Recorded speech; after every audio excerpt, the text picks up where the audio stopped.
তো সেই জন্য যুদ্ধ করার জন্য যদি ধর্মক্ষেত্রকে পছন্দ করা হয়, তাহলে চিন্তা করো আমরা কত সৌভাগ্যশালী এবং সৌভাগ্যবতী যে আজকে এরকম হরিবাসরে, তার উপরে সোনার উপরে সোহাগা, গঙ্গায় এত জল থাকলেও স্নান করা যাবে না। হরে কৃষ্ণ। সেজন্য হাসতে ইচ্ছে করলেও হাসা যাচ্ছে না। রাত যত বাড়বে আর দাঁত বেরোবে না, এখন শুধু বেরোবে হরে কৃষ্ণ হরে কৃষ্ণ হরে কৃষ্ণ। হ্যাঁ, ধীরে ধীরে তেজ কমবে, কিন্তু কেন করছি আমরা? বলা হয় বর্তমান সময়ে যদি খুব ভালোভাবে আমরা ব্যতীত করি তাহলে ভবিষ্যৎ উজ্জ্বল হবে। বর্তমান সময় কিরকম? বর্তমান সবাই চায় তাৎক্ষণিক আনন্দ, সঙ্গে সঙ্গে, ইজি কাম ইজি গো। কেউ কষ্ট করতে চায় না। আমি যখন বলছি একজনকে আমি যাচ্ছি একটু পানিহাটিতে এই উৎসবে, ঝুড়ি বাবা কি গরম সেই দিন হয়। এখন হয় গরম, কিন্তু প্রচুর ভিড় হয়। কারা যায়? যারা ভবিষ্যৎকে উজ্জ্বল করতেছে। তো কেউ এখনকার দিনে কষ্ট করতে রাজি না। সবাই চায় ইনস্ট্যান্ট হ্যাপিনেস। ইনস্ট্যান্ট হ্যাপিনেস মানে সঙ্গে সঙ্গে আমি কাজ করতে চাই, সঙ্গে সঙ্গে উপলব্ধি করতে চাই, সঙ্গে সঙ্গে ভোগ করতে চাই। যে কোনো কাজ করব, লোকে ভাবে আমার জন্য এটাতে কি রয়েছে, আমি কিভাবে ভোগ করতে পারি। সেরকমই কোনো কিছু যদি অনেক সময় দেয়া হয় এবং কষ্ট স্বীকার করা হয়, তাহলে ভবিষ্যৎ উজ্জ্বল।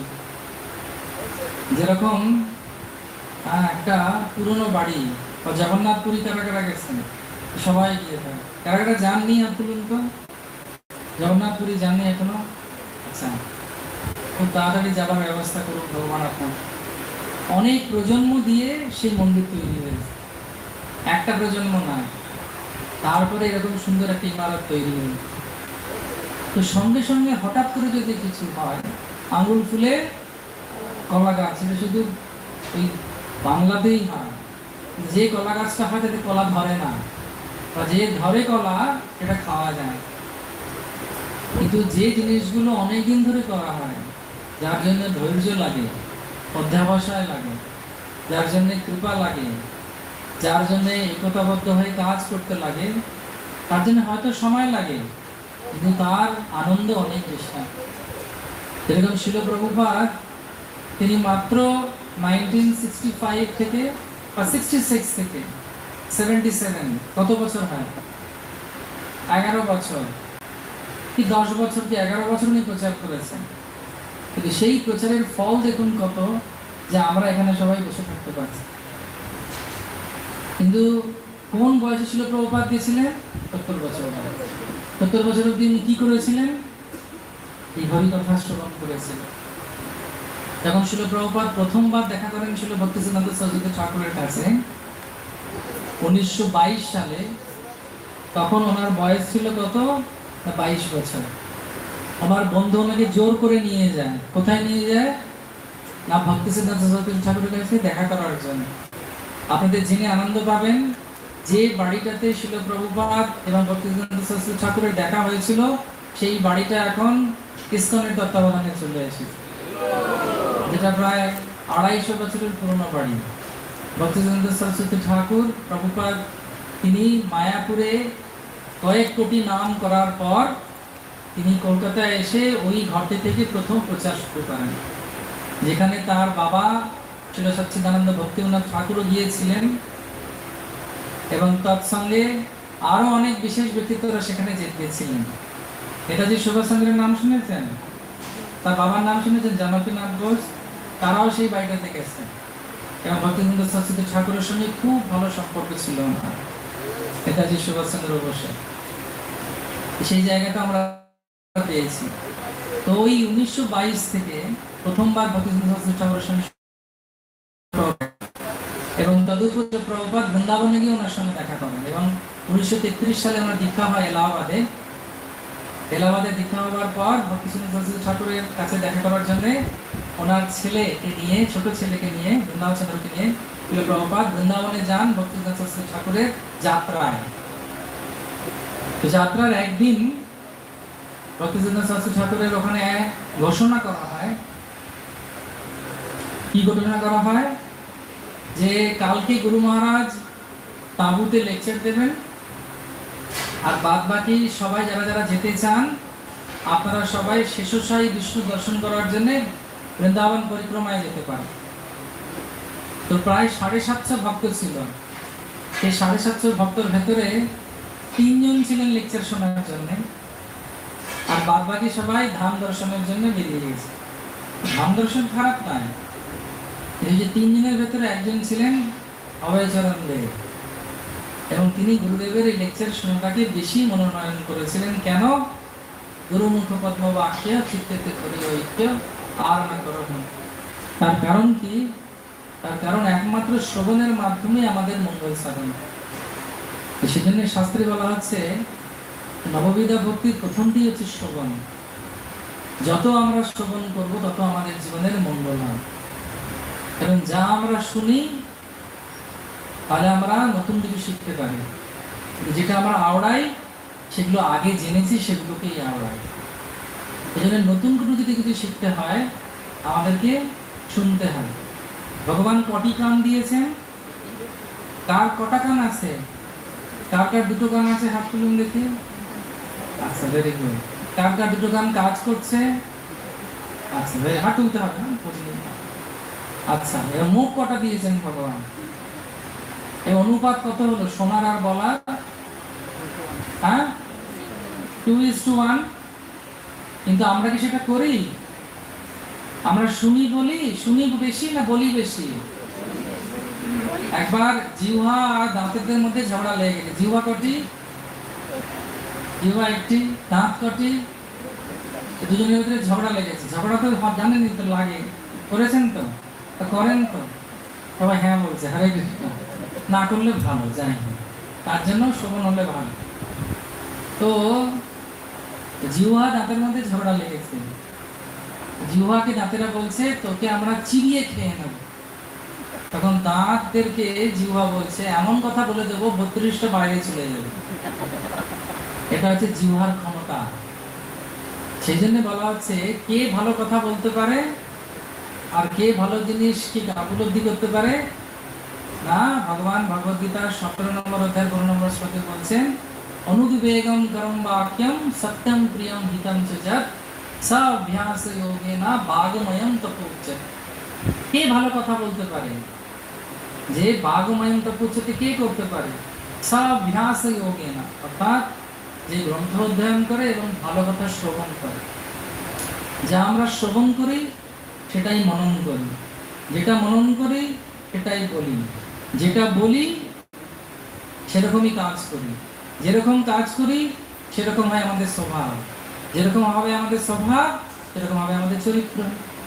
এবার সবার চরিত্রকে একত্রিত করলে একটি সংস্কৃতি তৈরি। সেই জন্যে চাণক্য পণ্ডিত বলছেন প্রাতে স্ত্রী প্রসঙ্গাত। প্রাতে কি? স্ত্রী প্রসঙ্গাত। আপনাদের বলতে হবে না, জলটল খাননি, একটু শান্ত থাকুন, আমিই বলছি।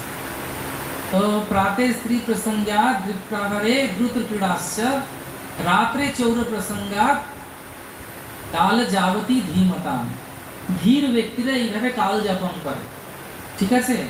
কিভাবে ধীর ব্যক্তিরা, শান্ত ব্যক্তিরা, মহাপুরুষরা কিভাবে কাল ব্যতীত করেন? প্রাতে স্ত্রী প্রসঙ্গাত, অর্থাৎ সকালবেলা মেয়েদেরকে নিয়ে আলোচনা করে। হরিব চাণক্য পণ্ডিত বলেছেন, কিছু করার নেই। হ্যাঁ, উনি বলুন প্রাতে স্ত্রী প্রসঙ্গাত দ্বিপ্রাহরে দুপুরবেলা দ্রুত ক্রীড়া আসছে।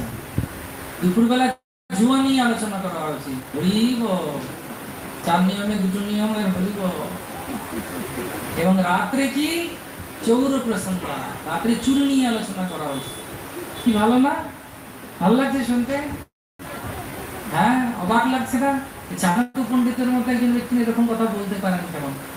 উনি তার ব্যাখ্যা করছেন সকালবেলা স্ত্রী প্রসঙ্গাত মানে হচ্ছে রামায়ণ পাঠ করতে হবে, যেখানে সীতা হরণ আছে। হরিব, ভালো লাগছে? এখন কথা বলতে হবে না। যদি পারেন তালি দিন, তালি দেওয়ারও অনেক সৌভাগ্য আছে। হাতে দেখা পরিষ্কার হয়ে যাবে, হরি ভক্তি পরায়ণ হবে।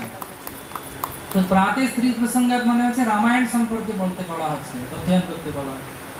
দ্রুত প্রহারে দ্রুত ফিরে আসছে, ঠিক স্যার? 4, 5 কোথায় আছে? জুয়া খেলা মহাভারতে। হরিব দুপুরে মহাভারত পাঠ করতে বলা হচ্ছে। দুপুরবেলা একটু ঝিমোনো হয়, একাদশী দ্বাদশী একই ব্যাপার, দুপুরবেলা একটু ঝিমিয়ে যায় লোকে, কিন্তু মহাভারত শুনলে তৎক্ষণাৎ জেগে ওঠে সবাই, কারণ প্রত্যেকটি চরিত্র এত সুন্দরভাবে বর্ণনা করা হয়। তো সেই জন্য বলা হচ্ছে দ্বিপ্রহারে কি না চৌর প্রসঙ্গ, সরি দ্রুত ক্রীড়া, দ্রুত ক্রীড়া রাত্রে চৌর প্রসঙ্গ, রাতে চোরের সম্পর্কে আলোচনা করা হলো। কোন চোর? ব্রজে প্রসিদ্ধম নবনীত চোরম চৌরাত গন্নম পুরুষম নমামি রাধিকাস্য হৃদয়স্য চোরম জন্ম জন্মোপপাপো চোরম। কোন চোর? যে রাধিকার হৃদয় চুরি করেছে, সেই চোরটাকে চেনেন? নাম কি? জোরে বলুন আরেকবার। Very good. কৃষ্ণ হচ্ছে চোর, সব থেকে বড়। কি চুরি করেছে? রাধিকার হৃদয় চুরি করেছে, আর আমাদের জন্ম জন্মের পাপ তিনি চুরি করেন। এরকম আরেক নাম কি? হরি। তিনি সবকিছুকে হরণ করে নেন। তো কাল জাগতি ধীমতাম, ধীমতাম ব্যক্তি কি হয়? তারা এইভাবে কাল ব্যতীত করে। কেন? তার কারণ হচ্ছে যাতে আমাদের চোখের মধ্যে, আমাদের মনের মধ্যে যে প্রলেপ রয়েছে জড়জাগতি, আমাদের যে 3 গুণের দ্বারা প্রভাবিত হয়ে ঊর্ধ্বম গচ্ছতি সত্যতম মধ্যে তিষ্ঠা রাজসা জগন্ন গুণবৃত্তস্য অধো গচ্ছন্তি তামসা। এই গুণের প্রভাবের, প্রকৃতির প্রভাবের জন্য আমরা কি করি? আমরা নিজেদের কি কর্তা মনে করি। প্রকৃতি ক্রমাণানি গুণৈ কর্মাণি সর্বসা অহংকার বিমূঢ়াত্মা কর্তামিতি মন্যতে। একটা চশমা পরিয়ে দেয় আমাকে, কি চশমা? আমি কিসি সে কম নই, আমি কারোর থেকে কম নয়, আমি যেটা বলছি সেটা ঠিক, বাকি তোমরা সবাই ভুল, আমি ঠিক, তাই না? লাস্টে যে কথা বলবে সে জিতবে, এরকম হয় না? আমি বলে শেষ করলাম, আরে কি বলে শেষ করবে?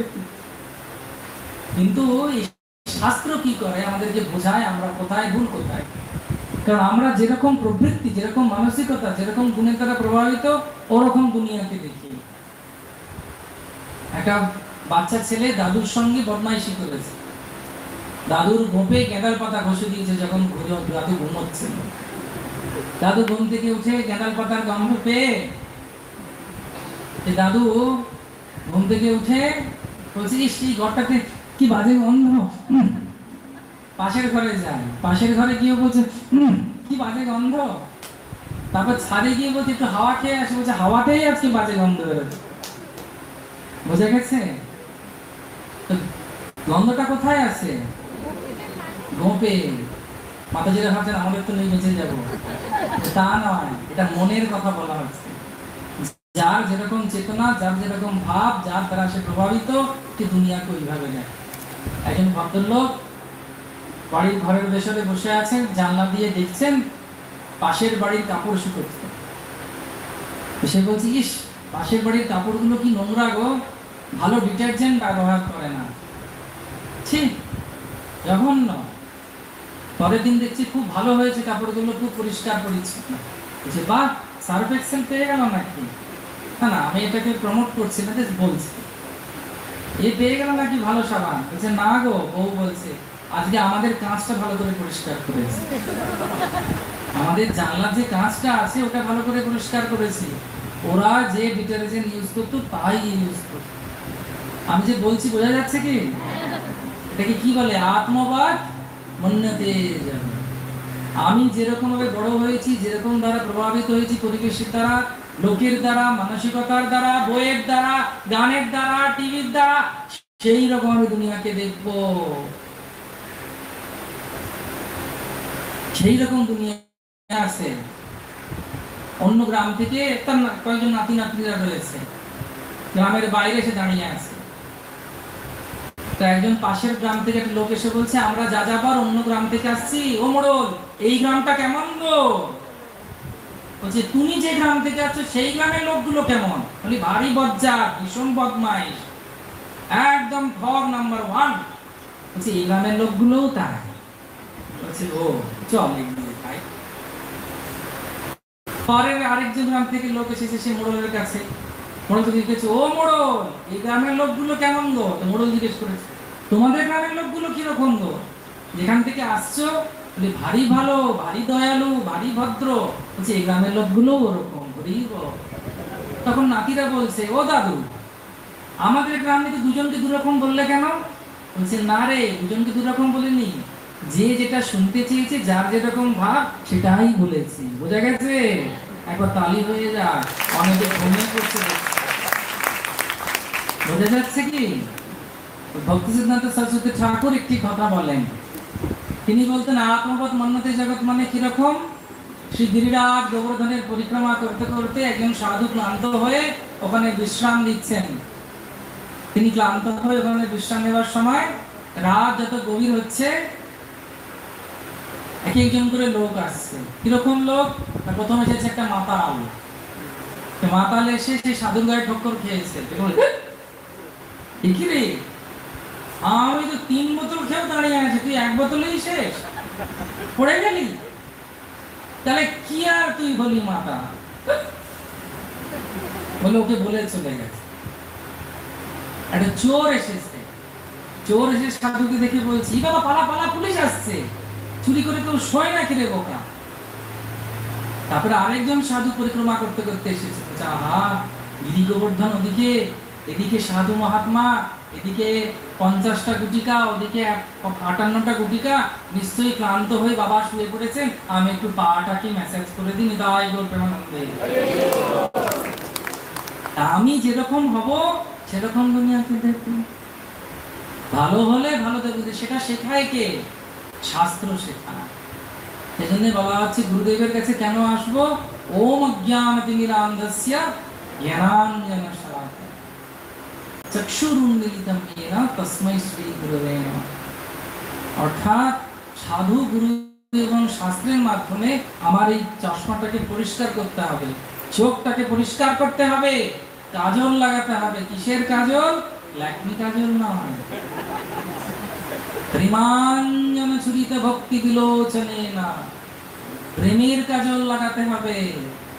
তাহলে আপনারা দেখতে পাবেন, যদি চিড়া মহোৎসবের দিন নিত্যানন্দ প্রভু আর গৌরাঙ্গ মহাপ্রভু আপনাদেরকে বলবে হরি বল, অদ্যাপিও সেই লীলা করে গৌর রায়, কোন ভাগ্যবান দেখিবারে পায়।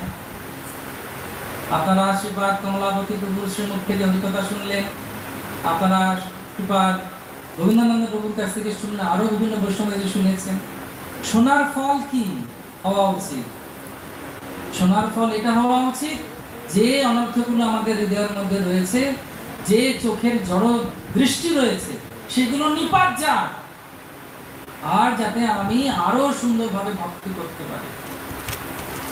2019-এর আজকে কত তারিখ?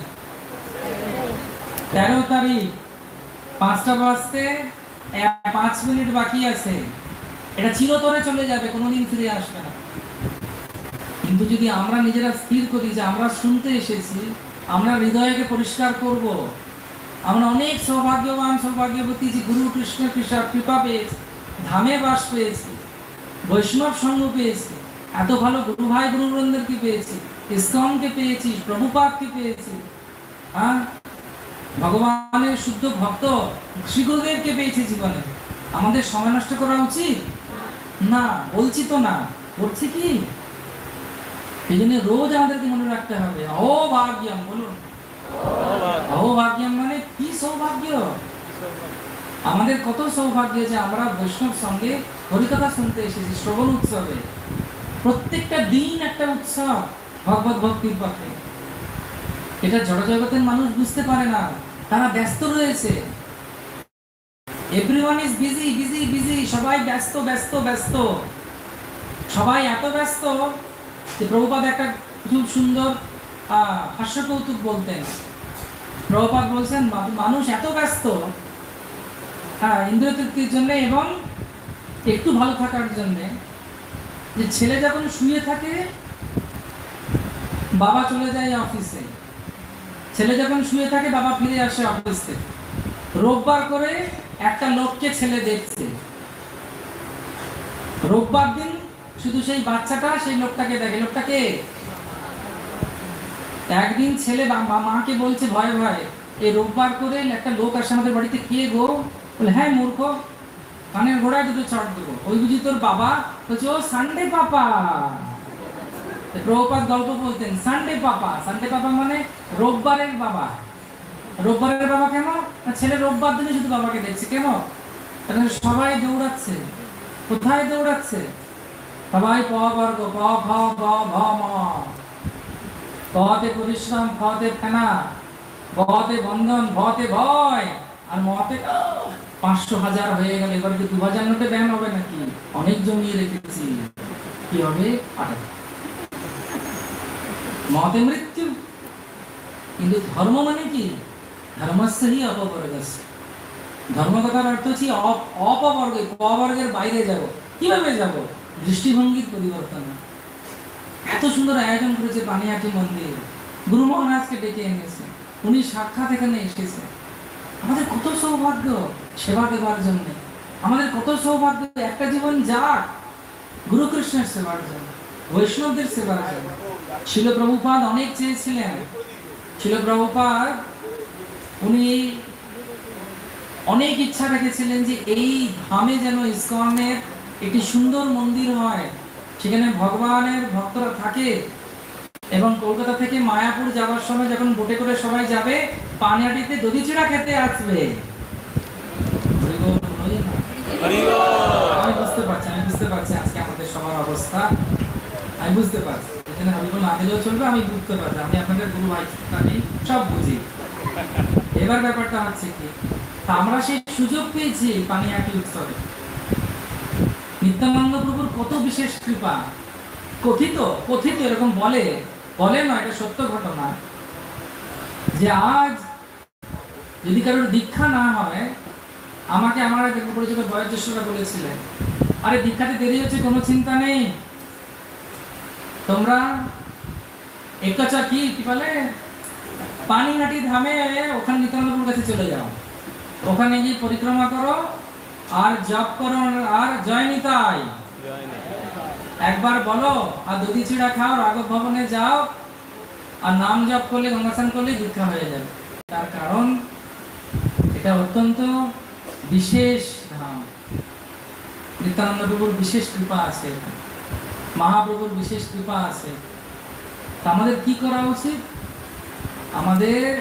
আমরা যে কত কৃপা পেয়েছি সেটাকে বুঝে আমাদের জীবনে আর কোনো লক্ষ্য না রাখা ভালো।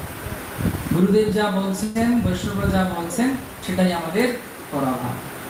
এবং সেই জন্যই শ্রী চৈতন্য মহাপ্রভু এসেছিলেন কি করতে? যে আমরা কিভাবে ভগবানের চরণে সমর্পিত হব এটা দেখাবার জন্য। গীতায় ভগবান বলে গেলেন, সর্বধর্মম পরিত্যাজ্য মামেকং শরণং ব্রজ অহং ত্বং সর্বপাপেভ্যো মোক্ষয়িষ্যামি মা শুচি। বলে গেছেন কি না? কিন্তু করে দিয়ে দেখিয়ে গেছেন কিভাবে করতে হবে না। এজন্য ভগবত গীতার মুখবন্ধে শিল প্রভুপাদ বলছেন যে কৃষ্ণ বলে চলে গেলেন যে সব ধর্ম পরিত্যাগ করে আমার শরণে এসো, করতে হবে কিভাবে দেখাননি। এই জন্য তিনি আবার এলেন কিভাবে? কৃষ্ণ বর্ণম তৃষা কৃষ্ণম সাঙ্গ পাঙ্গস্ত পার্শ্বদম কলো সংকীর্তনৈ প্রাদে যজন্তি সুমেধসা। তিনি কেমন করে এলেন? তিনি এলেন শ্রী গৌরাঙ্গ মহাপ্রভু। সুবর্ণ বর্ণ হেমাঙ্গ বরাঙ্গশ্চন্দনাঙ্গদি সন্ন্যাস কৃচ মত শান্তি পরায়ণ। তিনি যেন সন্ন্যাসী রূপে এলেন, একা আসেননি, সবাইকে নিয়ে এসেছেন। নিয়ে এসে তিনি কি করলেন? আপনি আচরি বিধি জীবের শেখা। তিনি 48 বছরের ওনার ভৌম লীলায় তিনি 24 বছর কোথায় ছিলেন? মায়াপুর নবদ্বীপে। আর 24 বছর উনি ছিলেন জগন্নাথপুরীতে। জগন্নাথপুরীতে এই 24 বছরের ভেতরে 6 বছর গমনাগমন, বৃন্দাবন এবং দাক্ষিণাত্যে প্রচার, আর 18 বছর জগন্নাথপুরীতে ছিলেন। জগন্নাথপুরীতে থাকাকালীন তিনি নিজের দিনচর্যার মাধ্যমে দেখালেন যে একজন ভক্তর কি করা উচিত। মহাপ্রভু বললেন অনেক কিছু। এই জন্য বলা হয়, আচার্যরা বলছেন ভগবত গীতা কি? ভগবত গীতা হচ্ছে ভগবানের বাণী।